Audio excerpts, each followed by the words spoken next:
primeiro episódio de Loki da segunda temporada estreou ontem às 10 horas da noite. E eu tô aqui pra comentar sobre esse episódio.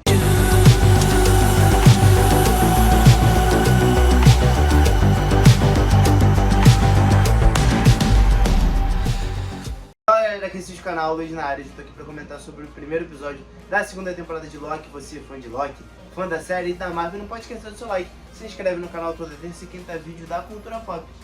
Bom, eu vou comentar alguns spoilers aqui, mas eu vou mencionar a partir de quando o spoiler começa. Primeiro eu vou dar uma introdução ao episódio, falar como o episódio foi, o que eu achei, como tá o tom e tudo mais. Mas assim que começar os spoilers eu vou falar para que você que não gosta pule para outro vídeo aqui do canal. Mas se você não curte, continue. Se você não tem problema, no caso, com spoiler, continue com o vídeo. Okay. O episódio intitulado Ouroboros, que é o nome de um dos personagens aqui, que é o personagem interpretado pelo Ke Huy Quan. Estreou ontem, dura 48 minutos de duração, se eu não estou enganado, e tem uma cena pós-crédito. Ele dá a introdução a esse personagem que, na minha opinião, foi o ponto alto do episódio. É claro, no início do episódio ele te mostra mais ou menos o que aconteceu na primeira temporada, para que você se lembre, sabe, dos momentos mais importantes para você entender esse episódio e essa segunda temporada. E esse nome, Ouroboros, desse personagem e também do episódio, ele vem de um termo que meio que é o nome do símbolo do infinito, sabe? Ele é aquele símbolo que uma serpente come o próprio rabo, entende? Que pro ocultismo, se eu não me engano, significa infinito, algo assim. É um episódio bem humorado, ele não acerta no humor em todo o tempo do episódio, mas eu dei umas risadinhas. Confesso que eu não gargalhei, mas eu me diverti com o episódio. Ele não é o primor da série Loki, sabe? Ele ainda tá um pouco distante, ainda tá no padrão um pouco Marvel antigo, sabe? Dessas produções da fase 4 e fase 5, mas ele ainda assim não deixa de ser um bom episódio. Ufa! Um episódio mediano, medíocre? É um episódio mediano, medíocre, mas vale lembrar que ele está sendo um pouco introdutório e também está tentando lidar com os acontecimentos da segunda temporada, sabe? Com os acontecimentos que já aconteceram no passado. Então assim, vale lembrar que tem essas questões todas. Esse episódio ele dá um destaque ali pro Loki do Tom Hiddleston e põe ele em algumas situações cômicas, engraçadas, e a química dele e do Owen Wilson, ou Mobius, continua sensacional.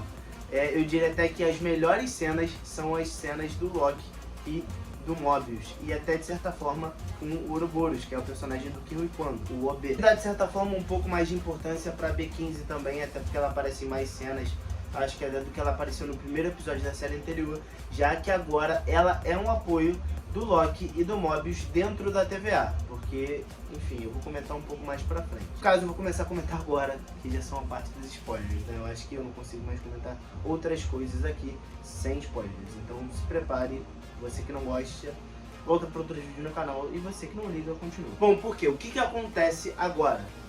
Meio que o Mobius tinha voltado, né, pra TVA, e assim, dentro da TVA tá tendo um debate, meio que o que aconteceu com a Sylvie e com o Loki, a questão da Ravonna, que lembra que ela abandonou a TVA no final da primeira temporada? Então, tá tendo meio que um debate, o Mobius é convocado na sala de guerra e ele meio que tem que dar a versão dele para duas generais, e uma das generais ali que tá mais com raiva de certas situações, ela culpa muito a Sylvie, a personagem da Sylvie, e ela quer muito ir atrás da Sylvie.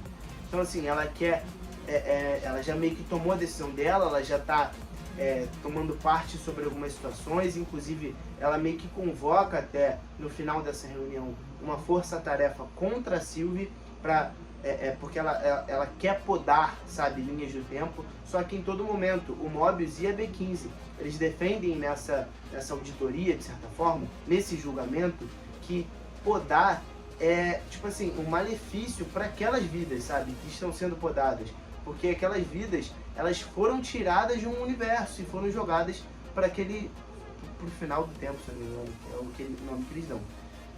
Então assim, que não deveria se podar, mas uma das juízas, ela tá a favor de manter a linha do tempo sagrada, e a outra tá a favor das ramificações, porque ela entendeu que todos os que trabalham ali na TVA são variações, são variantes de pessoas dentro do multiverso, e que foram podadas e hoje trabalham na TVA. Só que no meio dessa conversa toda, o Loki aparece e é dada a explicação do porquê que no início do episódio ninguém conhecia ele e por que no final lá da primeira temporada ninguém conhecia ele. Porque o Loki ele tá em deslize temporal, inclusive é meio que a trama desse episódio, o porquê do Loki estar em deslize temporal e como resolver isso, como resolver essa questão.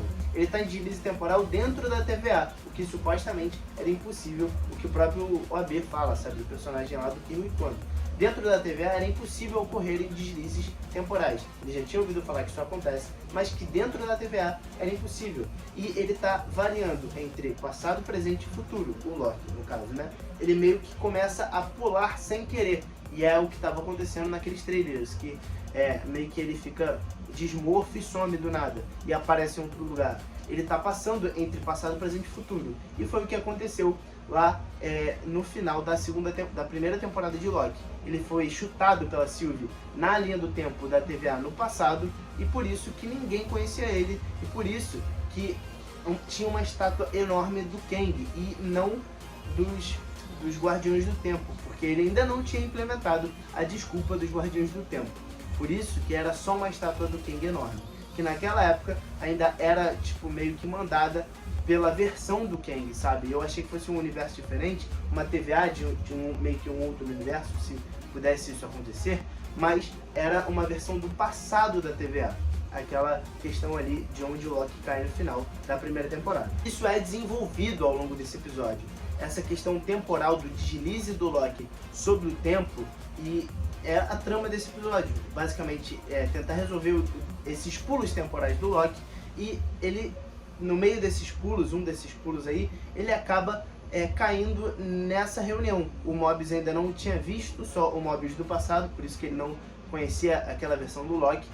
Ele cai ali no meio daquela reunião que o Mobius e a B15 estavam dando ali por um certo tipo de júri, que eram duas pessoas, é claro. Pega aquela parada de podar, sabe, as linhas do tempo, e é o que acontece no trailer. Ele poda um mural e mostra as caras lá, as facetas do Kang. E o que foi aí que eu entendi, que eram várias versões de tempos diferentes da TVA. O que também pode corroborar que aquela versão que a gente viu lá no final da série do Loki, da primeira temporada, era uma versão, ou aquele que permanece, era uma adaptação de uma das versões mais sábias e mais experientes do Kang, que não é mais um vilãozão, mas é de certa forma até um anti-herói, mas que visa tipo preservar e até de certa forma combater os Kangs. Então acho que por isso que ele separou a linha do tempo sagrada, e por isso que ele construiu a TVA falando dos Guardiões do Tempo e tudo mais, que antes, no passado, devia ser uma versão de Kang que governava mais com mão de ferro, e depois que ele apagou a memória da galera e meio que rebutou a TVA fazendo algumas reformas, sabe, dos Guardiões do Tempo, e fez toda essa parada dos Guardiões, aquela versão ali é uma versão mais sábia e experiente do Kang. Legal! O que a gente até falou aqui no vídeo que a gente falava do final da primeira temporada, que aquela versão poderia ser o Imortus, até por conta das roupas que eram muito similares à roupa do Imortus. Então assim, eu acho que esse episódio agora, de certa forma, pode até confirmar que aquela versão daquele que permanece que a gente viu era uma adaptação do Imortus dos quadrinhos agora para a série do Loki, para o universo cinematográfico. Porque assim, o Imortus nos quadrinhos, ele meio que tá também contra outras variantes de Kang, porque ele tá defendendo as linhas do tempo, e o Kang, ele quer conquistar as linhas do tempo, entende? Uma das cenas que o Loki pula pro futuro, quando ele ainda não tinha resolvido a questão do deslize temporal, que ele resolve no final desse episódio, ele pula pro futuro e tá caçando aquela parada de podar, porque isso envolvia o plano para acabar com o deslize temporal dele, enfim. E a gente vê uma TVA tipo quase destruída, em caos, sabe? Que muito provavelmente deve ser por conta das consequências ali de energia que tá em toda a TVA. Que isso foi até uma parada levantada ali pelo OAB quando ele tá conversando com o Mobius e com o Loki. Então assim, a gente vê uma TVA em caos, sabe? Uma TVA vazia, mas que tá bagunçadíssima, e a gente não tinha visto até então. A gente tinha visto a TVA totalmente regrada, 100% regrada. E o que a gente deve ver nessa TVA, que é de certa forma um pouco mais do futuro, que deve ser ali no segundo, terceiro episódio ainda, isso, você vai entender porque que eu tô falando isso. A gente vê uma TV totalmente bagunçada e um telefone toca muito e aquilo me chamou de certa forma a atenção. O Loki não atende esse telefonema, ele dá de cara com o elevador e dentro desse elevador a Sylvie tá saindo dele, só que é uma versão da Sylvie de um futuro que ele ainda não tinha visto, que ele ainda não tinha vivenciado.